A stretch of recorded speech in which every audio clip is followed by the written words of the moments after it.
Quando a gente acorda, já é 11 e pouco, quase meia-noite. Caramba, então já passou a visita. Aí a criança acorda e fala assim, papai, mamãe, o que foi?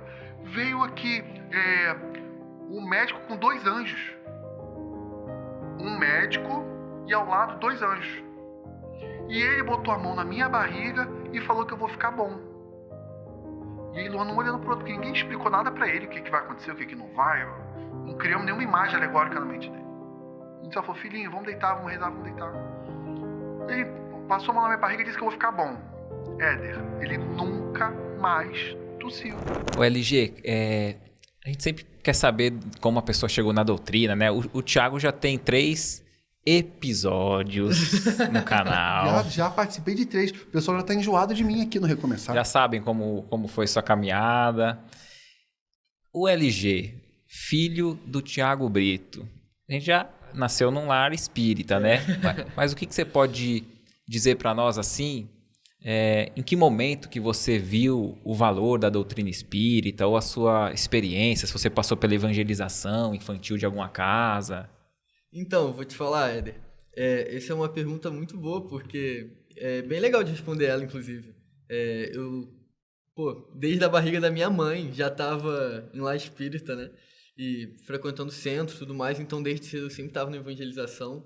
Meu pai sempre mostrou que era importante para mim, mesmo eu pequeno, porque quando você é muito jovem, você não tem muita noção das coisas, você está sendo introduzindo ao mundo, né? E o caminho que o pai e a mãe têm é guiar o seu filho, né? E meu pai, ele pôde me mostrar, me guiar nesse caminho, mesmo tendo dias que eu não estava querendo. Ele, não, filho, vai ser bom para você. Agora você não deve estar entendendo, mas futuramente você vai entender. E eu fui, e o que acabou sendo algo que era uma obrigação virou um lazer, virou uma coisa muito prazerosa. E até hoje, sigo indo, e até hoje eu tenho a honra de estar num grupo de estudo junto com a minha mãe e com o meu pai. Legal. Então, desde sempre, eu sempre estava ali na casa espírita, e eu acho que foi algo bem importante, assim, né? Porque o espiritismo, ele é uma escola também, né? Porque você está moldando um caráter também, né?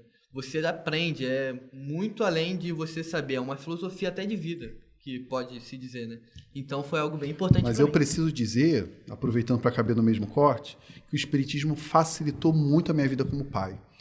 Quando eu vejo o que esse cara vivencia e o que ele distribui na caminhada dele de coisa bonita, eu falo, eu participei 30%, os 70% restantes foi graças à doutrina espírita. Então, você invista em levar o seu filho para a casa espírita, para o aprendizado espírita, vai te ajudar muito a cumprir essa missão da maternidade e da paternidade. Você não deixou nenhuma porcentagem para a Luana?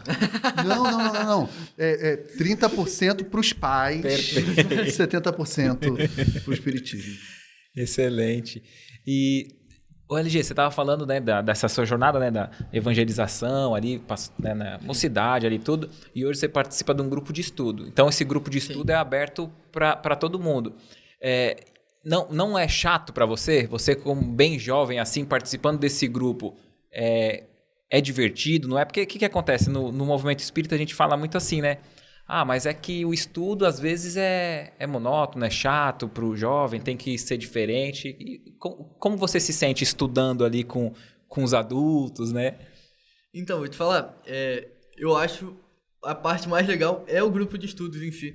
É a parte que eu mais me interesso, fico me interessando cada vez mais, porque você está com contato com muita gente, diversas realidades, diversos, tipo assim, períodos de tempo diferentes, né?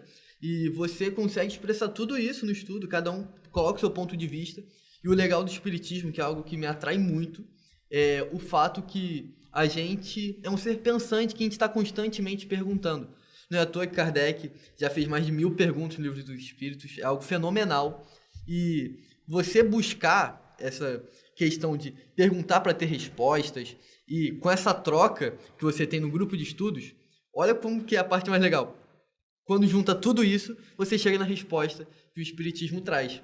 Então, é muito legal, uma vivência única. Então, você tem contato com várias pessoas, experiência. Então, e é uma honra gigante, né? Você está compartilhando tudo isso com diversas pessoas. Thiago, e para você, né, que tá lá com teu filho, com a sua esposa ali na reunião. Como que fica o coração de um pai, hein? Vou falar rápido para não chorar. É muita gratidão, né? Eu sinto que talvez eu traga de outras encarnações esse sonho de constituir uma família. Sempre senti isso. Engraçado, quando eu era criança, eu brincava de carrinho e eu imaginava que eu estava dentro do carrinho com esposa, filho, cachorro. E eu sempre tive muito isso no meu subconsciente, assim. E aí veio isso acontecer na Casa Espírita, e a gente está numa Casa Espírita moderninha, que é o Jefa, Grupo de Estudos Espíritas Francisco de Assis, na cidade de Nova Iguaçu. O LG é um moleque de 16 anos, com uma maturidade, com uma sensibilidade, e com 16 anos ele é facilitador de estudo, acabou de ser convidado para fazer uma palestra junto. O evento da Casa Espírita que vai acontecer no Hotel Mercury, que é um baita hotel para 500 pessoas, o presidente da casa acabou de chamar ele para ser um dos apresentadores do evento. Então, é uma casa espírita moderninha que dá espaço para o jovem coexistir. As pessoas têm medo de achar que o jovem vai chegar e vai tomar o lugar. Não. Vai andar junto, mais experientes, mais jovens, todo mundo juntinho, sem ninguém pegar o espaço de ninguém, né? Então, para mim é uma emoção muito grande. Já passei por outras casas espíritas que têm um lugar especial no meu coração, mas o Jefa trouxe essa ressignificação que dificilmente a gente vê em outras casas espíritas. Perfeito. Tem muitos pais religiosos que muitas vezes os filhos não seguem o caminho, né?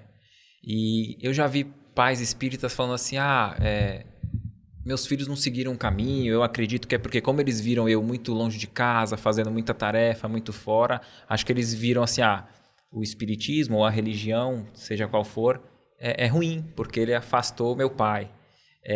Você não perdeu o amor pela doutrina, acredito vivenciando isso, né? Vendo o seu pai viajando, fazendo show, as palestras, e como que você se sente com relação a isso? Então, vou ser bem sincero aqui. Eita, vai lavar a roupa suja aí. Eu compreendo essa parte, que é muito importante, sem dúvidas.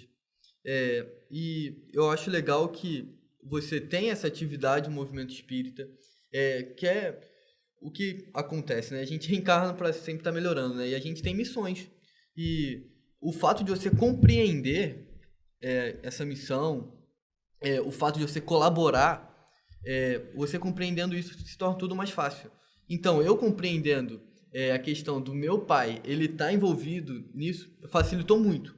Mas, ao mesmo tempo, é óbvio que eu quero ter o meu pai juntinho comigo todo final de semana.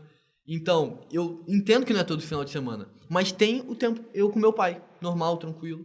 Então, fica um equilíbrio. Agora, perfeito, a gente conversou até início do ano. Estamos expondo a vida pessoal aqui.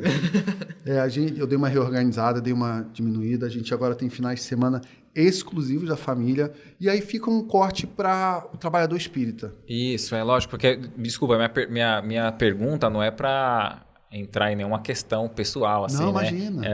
Eu digo porque é uma realidade e a solução que vocês encontraram, o diálogo, serve de exemplo para quem está no...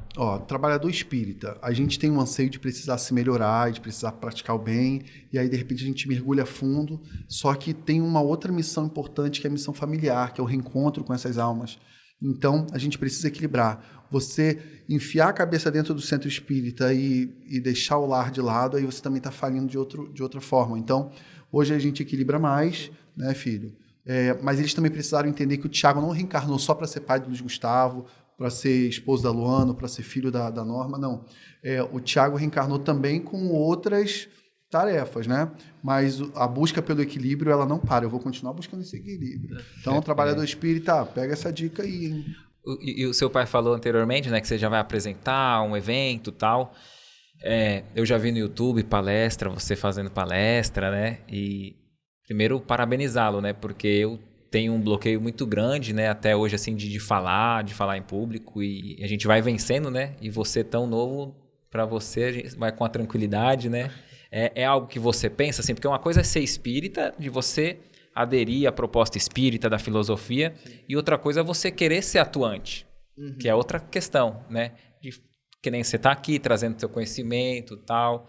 Você pensa em ir seguindo, fazendo palestras, trabalhando na divulgação? Então, eu penso em colaborar o máximo possível, poder contribuir, porque é algo necessário, né? É algo que é a sua melhora interior.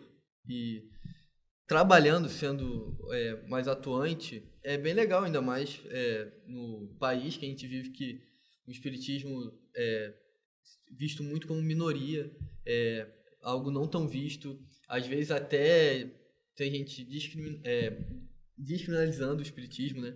Isso, descriminalizando, desculpa, falei até a palavra errada. E isso é muito triste de se ver. Então, cada vez você tendo mais pessoas se expressando, mais pessoas atuando, trabalhando, é cada vez melhor, porque é muito bom você ter o estudo, isso é fato. É primordial você ter o estudo, é muito bom. Mas você tá trabalhando para ajudar é melhor ainda. Porque você tá fazendo os dois, entendeu? Você tá ajudando essa causa. Então é perfeito. Ó, mas peraí.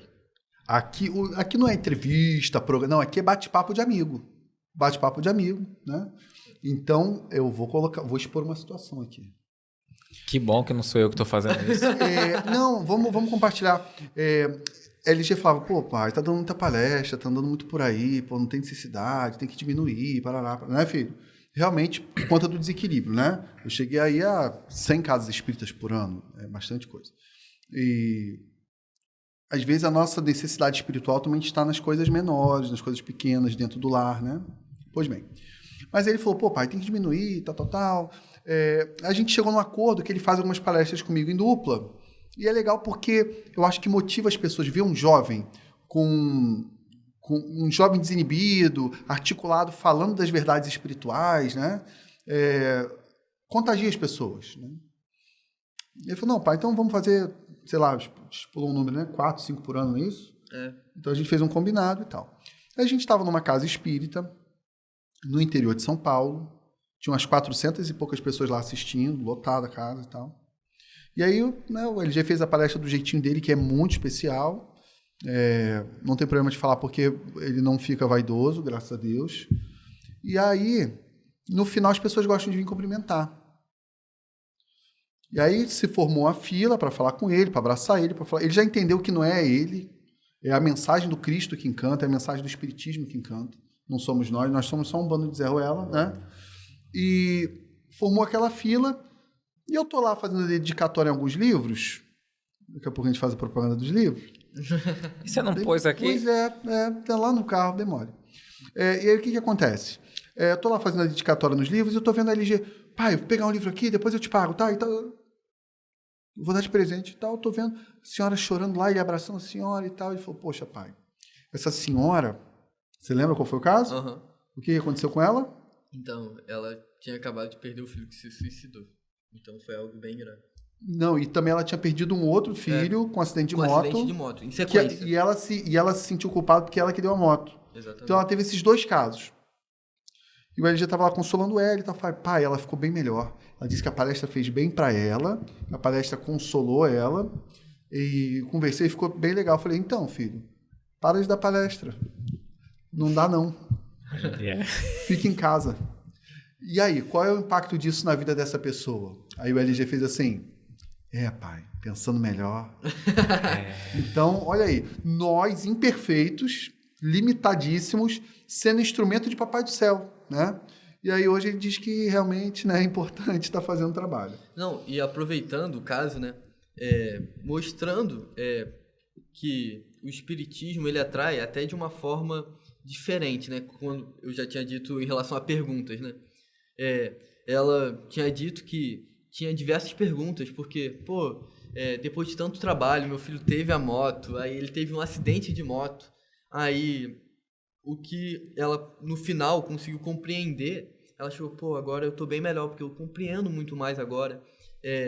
E por que ela estava compreendendo? Porque o espiritismo, ele leva a resposta para perguntas. Então, isso é primordial, não tem um vazio, não tem uma brecha. Você sempre tem a resposta, você sempre está raciocinando, sempre está ali, é uma fé raciocinada. Isso que faz uma busca, né? Isso que faz ser o espiritismo ser único. Que é algo que é incrível, que pelo menos para mim é o que te preenche. Exatamente, é a parte mais especial que tem. Tem dois casos com relação a esse cara aqui. Primeiro caso, ele com 3 aninhos de idade, 4 aninhos já falando e tal. E no culto do Evangelho do Lar, né, no estudo do Evangelho do Lar, ele olha o livro dos Espíritos, o Evangelho, aponta a foto de Kardec, e ele fala mais ou menos assim, esse professor, chamou de professor, esse professor vem para ensinar coisas da alma, vem para ensinar coisas, né, da espiritualidade. Eu não lembro a palavra certa que ele usou, e eu e minha esposa, a gente se olhou e falou, cara, como é que ele sabe que Kardec é professor? Como é que ele sabe que veio ensinar essas coisas? Né? Isso me marcou, lógico que ele diz que não lembra.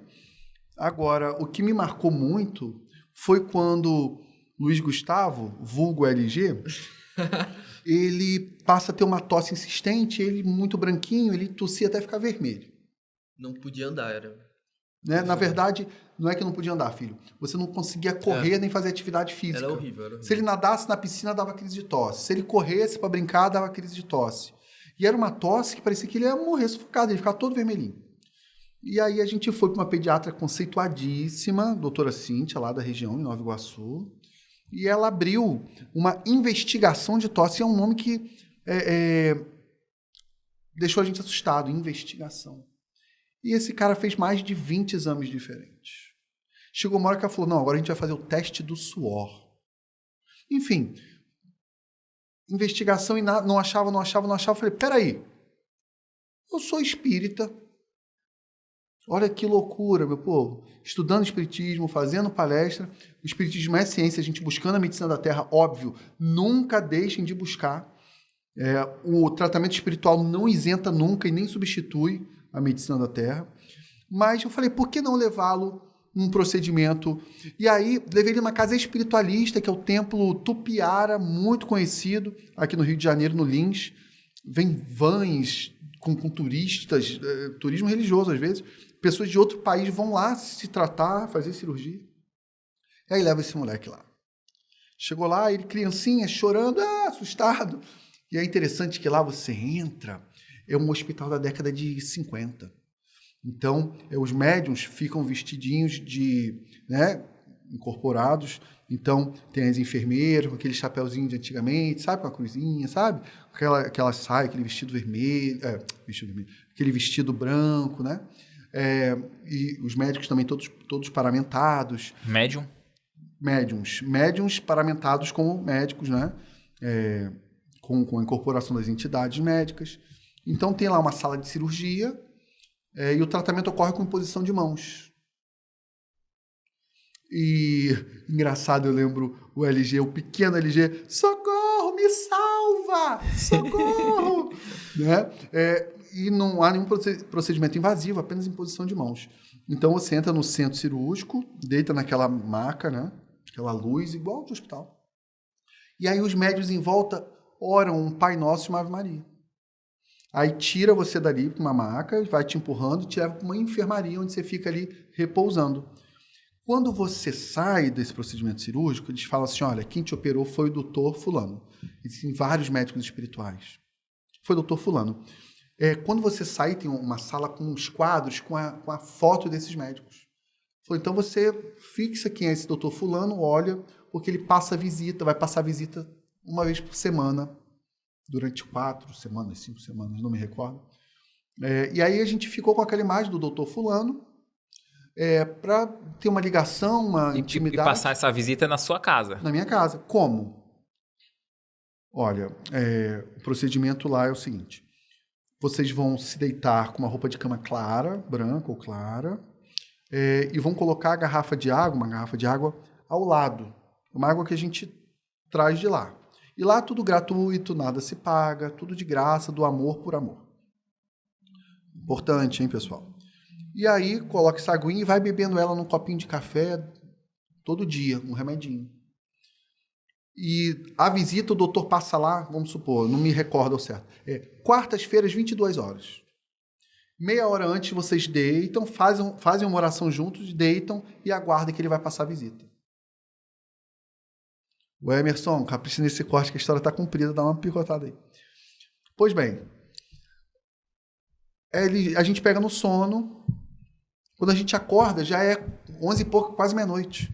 Caramba, então já passou a visita. Aí a criança acorda e fala assim, papai, mamãe, o que foi? Veio aqui um médico com 2 anjos. Um médico e ao lado 2 anjos. E ele botou a mão na minha barriga e falou que eu vou ficar bom. E aí Luana um olhando pro outro, porque ninguém explicou nada para ele, o que vai acontecer, o que não vai. Não criamos nenhuma imagem alegórica na mente dele. A gente só falou, filhinho, vamos deitar, vamos rezar, vamos deitar. Ele passou a mão na minha barriga e disse que eu vou ficar bom. Éder, ele nunca mais tossiu. Nunca mais. Legal. E aí a gente continuamos o tratamento, né? Sempre naquele dia, naquele horário, nos recolhíamos, fazíamos a oração, tomávamos uma aguinha. Você pode estar acessando o Tupiara, no site do Tupiara, vai no Google, esse tratamento pode ser à distância, você não precisa ir lá. Os espíritos, eles vão onde precisar, né? Confiem. Existem resultados belíssimos. E aí a gente volta na doutora Cíntia. Doutora, e aí ela, não sei mais o que pedir e tal. Posso falar uma coisa para a senhora? Eu não sei a sua crença, a senhora pode não acreditar. A gente levou ele fez uma cirurgia espiritual e a tosse acabou. Resposta da médica, não importa. Ficou bom?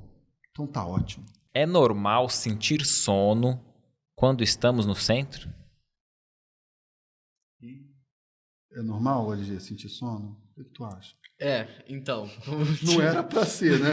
Não era pra ser. Porém, a forma que, às vezes, numa palestra, dirigir a mensagem a quem tá vendo, né? É meio difícil você estar ali bem atento, bem focado. Porque, você teve um dia difícil, você teve um dia muito trabalhoso. Você ou estava trabalhando, estava estudando, estava se dirigindo a muitas pessoas, você estava em alguma atividade. Aí, de repente, amados irmãos, boa noite. Aí você apaga, então não tem como. Mas existe também a questão do sono. Muitos irmãozinhos não querem que você acesse aquele conhecimento, aquela casa espírita, aquele estudo e tal. E aí tem um sono induzido. Pode acontecer, ainda mais quando a gente está em vigilante, a gente está precisando, mas está nessa luta, nesse conflito. Mas não vamos só colocar na conta da espiritualidade, não. Uma responsabilidade, né, LG? Nossa. Do orador, do palestrante, do dirigente dessa casa, em fazer uma reunião mais dinâmica. Porque você pode ter um dia muito cansativo. Porém, se você tem algo que te atrai, uma coisa que te prenda a atenção, você vai ficar ligado, independente. Se o cara for, como eu posso dizer, o palestrante for muito empolgado, ele pega um embalo da palestra, a pessoa vai ficar ali focada, ela vai querer saber muito. Nossa, é assim que funciona e tal. Então ela não vai ter esse cansaço, mas aí o cara teve esse dia cansativo. Aí ele chegou de noite, aí o cara chega, irmãos e irmãs. Não, e esse estereótipo é tão engraçado que no nosso show de comédia, né, no show de stand-up comedy, eu faço uma brincadeira com essa questão e o povo rola de rir, porque é um humor de identificação. Né? Aquele que nunca sentiu sono numa palestra espírita que atira a primeira pedra. Como definir a mediunidade e para que ela serve? A mediunidade, explicando de forma mais simples possível e bem direta, é mais ou menos como se fosse um sexto sentido. É a nossa conexão que a gente tem com o mundo espiritual. Essa questão do físico para o extrafísico seria, de forma mais direta, assim dizendo. E as pessoas às vezes pensam que médium é só quem incorpora psicógrafo, mas não, todos temos essa sensibilidade, né? Perfeito. Quem deseja conhecer o Espiritismo, qual livro que ela deve ler e por quê? Você quer sugerir um? Vai ser uma honra sugerir esse. Então vai. Então, o Livro dos Espíritos, né? Porque um livro completo, pudesse dizer. É o livro completo, de mais de 1000 perguntas e extremamente primordial, né? Comparando assim, né? Nossa Bíblia, né? Seria mais ou menos, né? Então... Só para deixar claro, é meu filho, tá? Então, o melhor livro que poderia se ter para ler assim, como introdução, seria o Livro dos Espíritos, sem dúvida. Por que os benfeitores e Jesus ficam esperando alguém orar para pedir que eles façam algo para o espírito, se eles já têm ciência da situação? Por que, no caso, eles não agem rápido para o alívio de um obsessor e de quem está sendo obsediado? Eles respeitam o nosso livre-arbítrio. Deus não vai automaticamente... Deus salva todo mundo? Ele resolve todo mundo? Não. Ele quer o seu mérito, a sua escolha. Então, se você quer ser ajudado, né? O filme mostra bastante isso. Alguns livros também vão nos mostrar, né? Alguns irmãos iluminados, quando visitam zonas de sofrimento, eles não podem fazer nada, a não ser que aquele espírito já tenha se arrependido verdadeiramente, peça ajuda, ore, queira sair dali, enfim. E aí, com esse livre-arbítrio e essa vontade desse espírito respeitada, é feito o resgate. Ninguém é tirado dali à força, porque senão não vai resolver, não vai adiantar. Ô, Thiago, sabe o que eu tava pensando esses dias? Que às vezes eu pensava assim, se eu tô num umbral, chega ali uns espíritos superiores e fala, quem quer sair daí para ir para um local muito melhor? Eu falava assim, não é possível que chega lá os mentores, né, a gente, e convida, para sair e muitas vezes não levam ninguém. Aí, infelizmente, a questão do crack, das drogas, né, tem mudado o panorama, né? Boa analogia. Dos centros, assim, onde eles se agrupam, o pessoal chamam de Cracolândia, né? Nos locais, e acho que é uma questão nacional, né? Eu estou em São Paulo e acredito que aqui também deve estar. E você olha e fala assim, aquilo ali é um verdadeiro umbral, né? Porque a forma que estão, sem se alimentar corretamente, enfim. E para quem já fez trabalhos voluntários, assim, de ir lá e convidar, vocês não querem sair, não querem ir para um lugar melhor? Pouquíssimos conseguem, né? Olha, que analogia interessante, então, trazendo para o dia de hoje, né? Então quer dizer, muitas vezes tem algo que o prende ali. Então aqueles que estão no umbral, numa situação assim, deve ter fatores muito fortes emocionalmente ali, talvez ódio, vingança, apego, que não faça aceitar, né, sair vícios espirituais, vícios morais. Os dois tem ali. Eu gostaria de saber se uma pessoa com câncer se nega a fazer quimioterapia, quando ela morrer, ela será vista no plano espiritual como uma suicida? Então, o que acontece?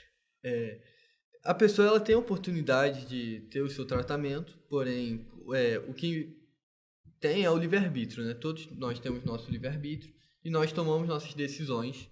E toda decisão tem uma consequência, né? Tem até uma frase que fala, cada decisão você está escolhendo o rumo do seu futuro. Então, como toda decisão tem sua consequência, você tem ali a oportunidade de você ter a sua químio, e quanto se é mais dado, mais se é cobrado, né?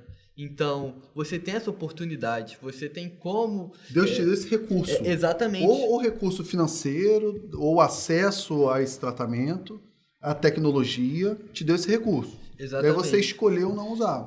Então você teve seu livre-arbítrio de você não quis lidar com o tratamento, foi concedido a relação do seu tratamento. Então... provavelmente em algum momento você vai se culpar. Exatamente, né? Porque você vai acabar desencarnando e você vai ficar pensando, cara, eu poderia estar lá, vivo ainda, não precisava ter tomado essa decisão. Porque nós somos seres que erramos e tomamos decisões. Então, acaba...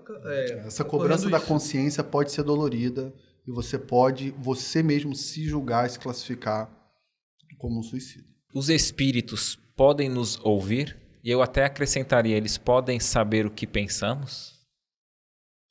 Então, como foi dito antes, Allan Kardec mesmo disse, meu pai falou bem no início, que eles estão mais presentes, muito mais do que a gente imagina, né? Então, ouvir, isso daí é o de menos, né? Para eles. Então, e a questão do pensamento, vou dar um exemplo bem direto, assim. Você tá com uma vibração ali. Não é tão difícil você saber o pensamento dessa pessoa. Você tá numa vibração ruim, de raiva. Não é difícil saber que o seu pensamento pode ser de vingança, pode ser porque você tá frustrado com alguém. Então, os espíritos conseguem sim saber os nossos pensamentos, eles nos escutam constantemente, estamos constantemente acompanhados. Legal. Perfeito. O Rodrigues diz assim, como podemos evitar para irmos ao umbral? Como evitar o umbral? Nossa, é difícil. Eu tenho uma teoria de que dificilmente a gente não vai passar por essa zona de culpa, essa zona de remorso, essa zona de sofrimento. E ainda mais nós espíritas que vamos atrás do conhecimento, quem mais é dado, mais será cobrado. Então a nossa consciência vai nos cobrar, né? Tentar fugir é tentar ser mais generoso, é tentar ser mais caridoso, é tentar ser um pouquinho luz, né, no meio dessa escuridão, é tentar consolar corações. Essa é uma forma de tentar fugir desse umbral aí. Perfeito. Francisco diz assim, ó: por que espíritos de baixo padrão vibracional saem do umbral para perturbar os encarnados? Então, eles estão muito perto da gente, a gente nem imagina. Porque Por que você olhou pro seu pai? Não, que isso. A gente tá no planeta Terra, um planeta onde você vê muitos espíritos imperfeitos. Todos nós somos imperfeitos, né? Então, a gente acaba vibrando de uma maneira que atrai esses espíritos para perto da gente. A gente que tá trazendo eles até a gente. Então, muitas das vezes a gente pensa, nossa, isso daí é uma assombração, ele tá me perseguindo, não sei o quê. Não, muitas das vezes a gente que tá chamando, a gente tá abrindo a porta, vem cá. E é legal isso que você tá falando, LG, porque os espíritos obsessores vão vir... Não, na verdade, eles não são inferiores, não. Eles estão no mesmo patamar que a gente, porque se existe essa ligação, essa conexão, é porque a gente está junto na mesma sintonia, né?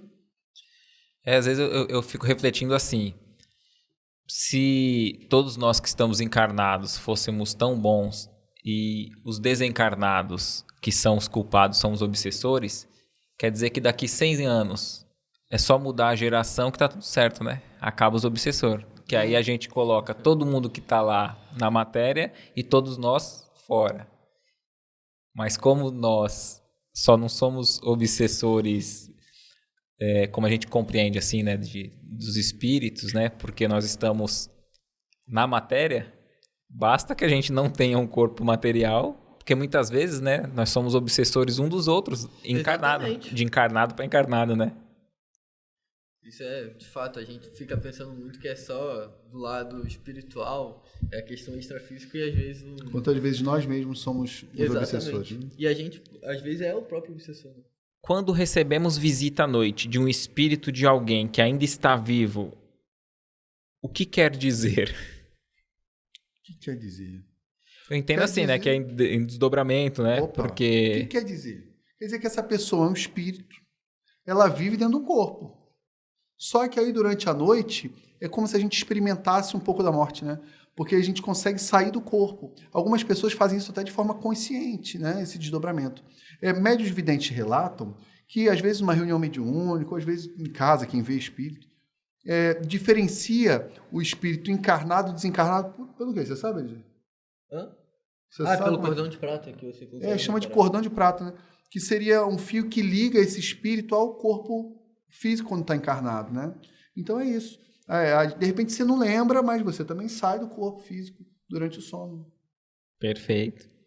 A Vanessa diz assim, ó: eu queria saber por onde começar a estudar para dominar minha mediunidade.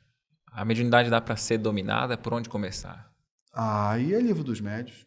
Livro dos Médiuns. O Diário de um Quase Anjo ajuda um pouquinho também. O Diário de Quase Anjo, no final de cada capítulo, tem ali dicas de estudo de obras básicas, de qual item, de qual pergunta, tal o tema daquele capítulo ali, para reflexão, né?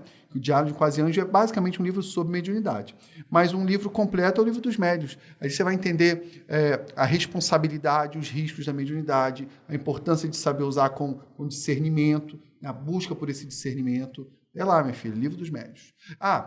Se puder fazer esse estudo também num grupo espírita, num grupo de estudo, aí vai te trazer mais segurança. Aí. Como saber se a voz que escuto não é apenas um pensamento? Olha, eu sou péssimo para falar o número da questão, mas, caramba, ou é no Livro dos Médiuns ou é no Livro dos Espíritos, vai dizer o seguinte, para você reconhecer, geralmente, a voz que lhe vem primeiro é a sua. É você, o seu pensamento, a sua consciência. Mas logo depois você já tá sintonizando. E aí pode ser que essa continuidade dessa intuição, dessa conversa, parece ser doido, tá falando sozinho, né? Mas nessa conversa mental, essa conversa interna, já possa ser, então, um amiguinho espiritual e que você só vai ter realmente essa consciência de forma mais lúcida com o tempo. Se conhecendo, conhece a ti mesmo. Você vai começar a entender que, peraí, que pensamento é esse? Que voz é essa? O que está acontecendo aqui? E você vai começar a diferenciar. Fica até mais fácil de vigiar, né? Perfeito. O tempo e o estudo. Se o Espiritismo acredita no progresso moral da humanidade, na fraternidade universal e na evolução dos espíritos, como pode explicar ou justificar as guerras que ainda acontecem em pleno século XXI? Muitas delas com crianças morrendo, inocentes sofrendo, nações sendo destruídas. Onde está a justiça divina nesse cenário? Seria tudo apenas prova? Seria tudo apenas expiação? Até que ponto essa visão não acaba normalizando o sofrimento coletivo em nome de um plano evolutivo invisível? Essa indignação é lícita, é importante. O problema é que nós, como espíritas, o movimento espírita, hoje, ele tem uma esperança que ele acha que tem uma coisa que vai acontecer num passe de mágica, uma transformação. Você sabe qual é a transformação? A questão da data limite. O pessoal acha que vai ter uma data, que vai ter uma transformação planetária e que vai chegar um mundo de regeneração.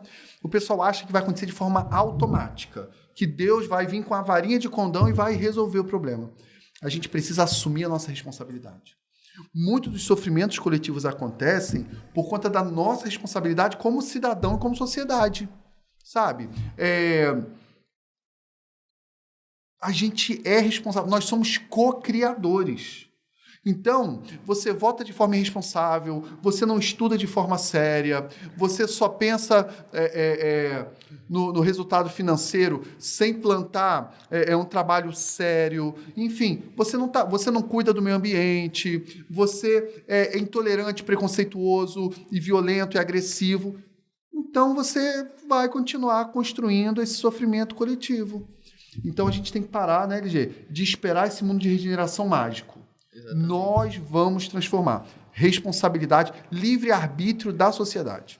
E a gente teve até no nosso grupo de estudos, veio em pauta, né, essa questão, e a gente viu, tem até uma frase de Gandhi que ele diz que se você deseja um mundo melhor, que você comece com você mesmo. Então, se cada um fizer a sua parte, com certeza vai juntar o coletivo e vai dar certo. Considerando que, segundo o Espiritismo, o espírito não possui sexo e reencarna em corpos masculinos e femininos ao longo de sua trajetória evolutiva, como compreender com mais profundidade as vivências da homossexualidade, da bissexualidade, transexualidade à luz da doutrina? Essas experiências seriam apenas provas e desafios ou também podem representar legítimas expressões do espírito em processo de amadurecimento afetivo e moral? Uau! Pode representar a legítima expressão do espírito. Bom, Jesus traz a boa nova. Jesus traz o evangelho, a novidade. Mas muitos de nós que nos dizemos cristãos estamos apegados lá ao Velho Testamento. E a gente vai em livros de forma seletiva, como, por exemplo, Levítico, e a gente, de forma seletiva, Levítico diz que você não pode fazer a barba. Você faz a barba. Levítico diz que você não pode cortar o cabelo, você corta o cabelo. Levítico diz que você não pode comer uma coisa, comer outra, e você come. Só que aí o pessoal pegou o seguinte, que homem não pode deitar com homem, mulher não pode deitar com mulher, e aí disse que isso aí é para sempre. Sabe quando é que Jesus falou sobre o problema de ser homossexual? Sabe quando que ele falou? Nunca.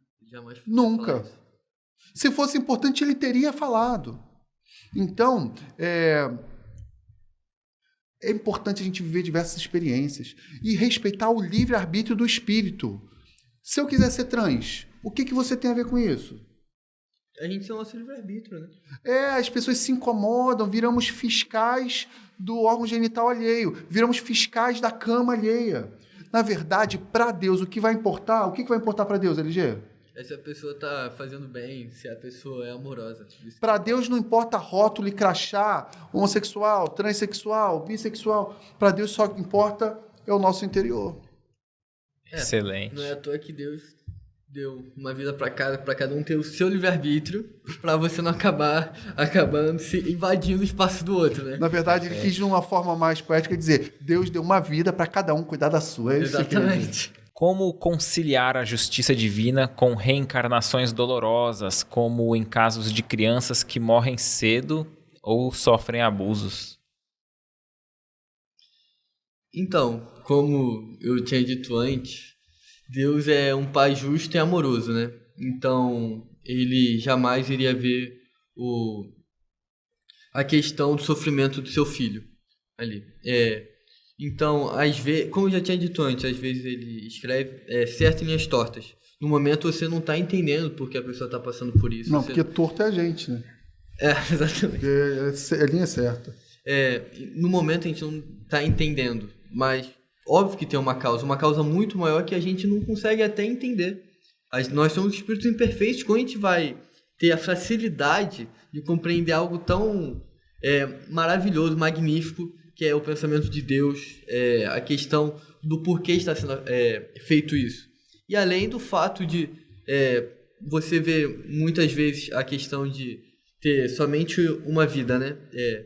Então, você vê gente falar, mas é só uma vida, tal. Aí eu sempre fiquei assim pensando, cara, e a pessoa que teve uma condição de vida... A pessoa ela nasceu sem, por exemplo, né? Sem as duas pernas, nasceu de condição financeira muito precária, pai ausente. Enquanto isso, tem um que está com muita saúde, está num lar onde a mãe e o pai é extremamente presente, onde ele não vai enfrentar tanto esses problemas ali também financeiros. Cadê a justiça de Deus nisso, se só tem uma vida? Por isso da reencarnação, porque são diversas experiências, diversos aprendizados que você está melhorando constantemente e tendo diversas experiências. Mas eu queria abrir um parêntese. A sua linha de raciocínio é totalmente condizente com a nossa doutrina, mas ainda tem uma outra possibilidade. Nem tudo foi uma prova, uma expiação planejada previamente. Exatamente. Quando o Papai do Céu permite que a gente reencarne num mundo doidinho, que é o mundo de provas e expiações, com um monte de gente problemática, quando você sofre um abuso, esse abuso não está programado. O Éder vai ser o abusador, vai abusar de Tiago, não. Mas ele deixa que nós convivamos em meio a irmãos com esses desequilíbrios e o livre-arbítrio desse irmão vai impor esse sofrimento em você. Exatamente. E eu acho que está no jogo. Se você vai perdoar ou não vai, se você vai revidar, se você vai pagar na mesma moeda, aí está no jogo da evolução individual de cada um. Tiago, e você acredita que aquele espírito que tem uma vida curta terrena, pode ter sido um resto de existência de outra vida, que ele tinha que viver até 80 anos, desencarnou com 70 e vem numa outra encarnação e vive ali encarnado por 10? A gente ouve isso, né, de espíritos que cumpriu só aquilo que faltava para completar uma existência anterior? Eu já observei, por exemplo, aquela mãe perdeu o filho com 10 anos de idade. E a gente já viu diversas psicografias, diversas literaturas dizendo, não, eu faltava 10 anos para cumprir, ou eu precisava vivenciar esse pedacinho, eu precisava passar por isso para poder completar, para eu ficar bem resolvido, para eu ficar tranquilo, né? Para eu completar um ciclo. E o interessante é o seguinte, aí vem esse mecanismo. De repente, essa mãe que precisa aprender a valorizar essa maternidade, essa mãe que precisa entender essa perda, e aí você junta um com o outro e aí a gente tem essa conjunção de crescimento. Como garantir que comunicações mediúnicas são autênticas e não são fruto de um auto-engano ou charlatanismo? Eu acredito que existam 2 tipos de charlatanismo. Tem o charlatanismo consciente e o inconsciente. Pode ter um médium enganador que conscientemente está enganando todo mundo. E pode ter aquele médium que ele acha que tem um espírito ali ditando para ele, mas ele está de forma anímica, ele espiritualmente, ele pessoalmente, individualmente, colocando para o papel e criando essa fantasia, esse personagem. Uma forma da gente discernir é uma análise crítica do conteúdo dessa mensagem. Qual é o estilo de escrita, qual é a forma de escrita, como é a forma de comunicação, Se existem dados concretos e diretos, eu tenho um problema, Kardec me ensinou a ser desconfiado. Essa coisa de, gente, eu tô bem, vamos nos amar e tal. Para mim ficou uma coisa muito genérica, muito vaga. Quando você tem uma psicografia com detalhes que só aquela pessoa pode saber, não é? A forma de falar, o jeito, o apelido, o nome, enfim. Mas ainda vou além. Se o médium pedir um cadastro prévio, preenche uma ficha aqui, dá seu nome antes, e para mim já complica, sabe? Então são fatores, não é porque eu sou espírita que eu vou mergulhar de forma emocionada em tudo, não. A gente vai sempre ter um pezinho atrás e buscar o crivo da razão. Qual a origem do mal e da ignorância se Deus criou todos os espíritos simples e ignorantes, mas bons por natureza? LG, me permite? Claro. A origem do mal é a nossa ignorância, a nossa falta de conhecimento. Então aí a gente é pequeno, a gente é mesquinho, a gente é egoísta, a gente é preguiçoso, a gente deixa de fazer o bem, né? É só a maturidade, esse crescimento que vem devagarzinho. Somos imperfeitos, se aceite imperfeito, tá? Abrace essa imperfeição, se acolha, não se martirize, tá bom? Não se condene, mas entenda que devagarzinho a gente vai amadurecendo e aí o conhecimento vai vencendo a ignorância e a luz vai vencendo as trevas. Mas ó, a gente tem um início ali simples e ignorante, né? No sentido de falta de conhecimento, Sim. que é o início de partida de todos os espíritos. Se é o início de partida, tem uma linha de chegada, nós vamos continuar evoluindo, tem um fim essa evolução? Então, nós somos espíritos imortais, né? Então não vai ter essa linha de chegada. Somos infinitos. Exatamente, a gente é infinito, nós somos imortais para sempre, para a eternidade. Então, não teria essa linha de chegada. A gente estaria constantemente ali nessa corrida trabalhando. Então, isso que é algo muito bom, porque a gente, às vezes, pelo menos, né, é o lado Luiz Gustavo meio preguiçoso. Eu vou fazer logo isso para acabar logo. Não, isso daí não acontece. No caso, você sempre está trabalhando porque... Mas a gente tem uma dica já. A gente sabe que um dia a gente vai ser perfeito. Exatamente. Isso, pelo menos, isso a gente sabe. Dentro da nossa limitação de entendimento, sabemos que todos nós seremos perfeitos um dia. É o destino de todos nós. É o destino inevitável de todos nós. E quando você chegar aí, você vai ter conhecimento, você vai ter... a sua própria consciência você não vai ver isso como um fardo, você tá ali trabalhando ainda, você tá fazendo bem, não vai ver isso como um fardo, vai ver isso como um prazer, um lazer. Então isso facilita muito mais. E reencarnar? Vamos reencarnar para sempre? Não. Vai ter uma hora que a gente não vai mais precisar reencarnar, porque a gente não vai mais precisar passar por provas e expiações. A gente não vai precisar passar por essas dores, por esses sofrimentos, porque a gente já vai ter aprendido o que era necessário. E existe um número fixado de reencarnações para o espírito? Vai depender. LG, você acha que todo mundo tem um limite? 500 encarnações na Terra? E vai até quando precisar. Então, cada um é cada um. Tem gente que vai conseguir avançar mais rápido, tem gente que vai conseguir avançar mais devagar, né? É igual uma escola, né? Às vezes, uns conseguem, quando pequenos, pular uma série. Tem uns que é necessário repetir até 3 anos. Mas isso não quer dizer que um é mais inteligente que o outro. Não. Isso mostrou o quê? Uns, às vezes, têm até mais facilidade. Dá pra fazer analogia com o futebol. Tem time verde e branco que já precisou descer a Série B. Aí depois volta a Série A. Tem time vermelho e preto que nunca precisou descer a Série B. Exatamente. Cada um vai galgando o seu caminho. Legal, verdade. Tem times que precisam de estádios da prefeitura. Bom, como eu quero sair do Rio de Janeiro vivo, eu não vou retribuir na mesma moeda, porque eu sou mais evoluído, tá? Isso aí. Sabe o que eu ia querer pedir pro LG? Testar a articulação como um bom vendedor e você vender pro público jovem para ir para um centro, vender o convite de ir para a casa espírita, claro, de buscar o espiritismo. O que você diria para alguém aí da sua idade, enfim? Então, vou ser bem direto, tá?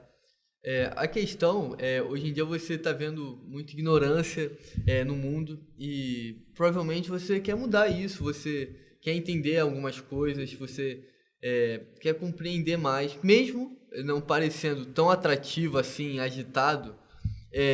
Se você for for atrás, quiser fazer a diferença para isso mudar, você pode ser o início de uma mudança. Você pode transformar tudo isso.